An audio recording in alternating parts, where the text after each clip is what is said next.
हम छात्रों के जो प्रोटेस्ट है उनका समर्थन करते हैं क्योंकि जो उनकी मांग है वो जायज़ है। सरकार हमेशा अपनी आँख बंद करके बैठी हुई रहती है।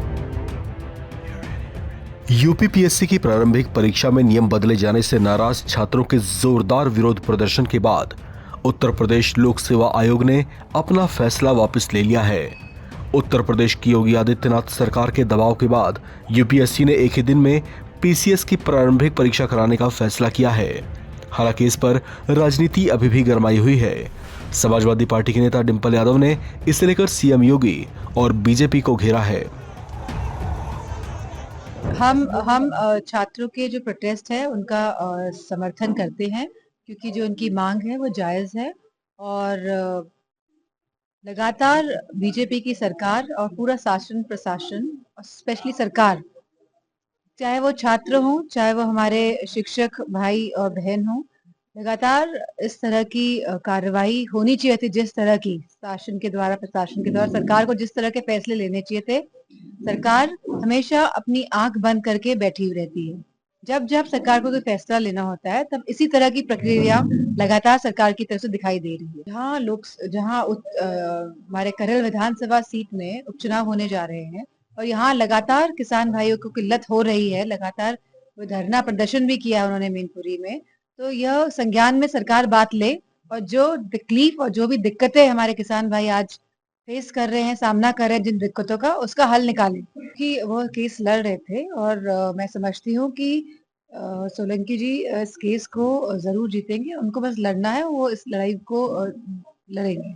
हम सभी देख रहे हैं कि लॉ एंड ऑर्डर की क्या स्थिति है। गाँव-गाँव में जहाँ ज़मीन के कब्ज़े लगातार बढ़ रहे हैं, जहाँ एनसीआरबी के अगर आप आंकड़े निकालेंगे तो उत्तर प्रदेश में ही केवल महिलाओं के संग जघन्य अपराध लगातार बढ़ रहे हैं। एससी एसटीज़ के साथ, दलित वर्ग के साथ, हमारे पिछड़े वर्ग के साथ, अल्पसंख्यकों के साथ भी लगातार जो अपराध के मामले बढ़ते जा रहे हैं और एक तरीके से हर हर कोई इस उत्तर प्रदेश में जिस तरह अपराध बढ़ रहे हैं, इसको देख रहा है और समझ भी रहा है। हम छात्रों के जो प्रोटेस्ट है उनका समर्थन करते हैं क्योंकि जो उनकी मांग है वो जायज़ है और लगातार बीजेपी की सरकार और पूरा शासन प्रशासन और स्पेशली सरकार, चाहे वो छात्र हों, चाहे वो हमारे शिक्षक भाई और बहन हों, लगातार इस तरह की कार्रवाई होनी चाहिए थी। जिस तरह की शासन के द्वारा, प्रशासन के द्वारा सरकार को जिस तरह के फैसले लेने चाहिए थे, सरकार हमेशा अपनी आँख बंद करके बैठी हुई रहती है। जब सरकार को कोई फैसला लेना होता है, तब इसी तरह की प्रक्रिया लगातार सरकार की तरफ से दिखाई दे रही है। हमारे करल विधानसभा सीट में उपचुनाव होने जा रहे हैं और यहाँ लगातार किसान भाइयों को किल्लत हो रही है। लगातार वो धरना प्रदर्शन भी किया उन्होंने मैनपुरी में।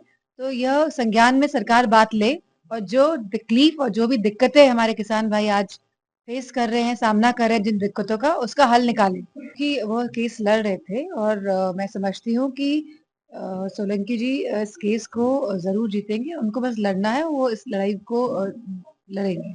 हम सभी देख रहे हैं कि लॉ एंड ऑर्डर की क्या स्थिति है। गाँव-गाँव में जहाँ ज़मीन के कब्ज़े लगातार बढ़ रहे हैं, जहाँ एनसीआरबी के अगर आप आंकड़े निकालेंगे तो उत्तर प्रदेश में ही केवल महिलाओं के संग जघन्य अपराध लगातार बढ़ रहे हैं। एससी एसटीज़ के साथ, दलित वर्ग के साथ, हमारे पिछड़े वर्ग के साथ, अल्पसंख्यकों के साथ भी लगातार जो अपराध के मामले बढ़ते जा रहे हैं और एक तरीके से हर हर कोई इस उत्तर प्रदेश में जिस तरह अपराध बढ़ रहे हैं, इसको देख रहा है और समझ भी रहा है।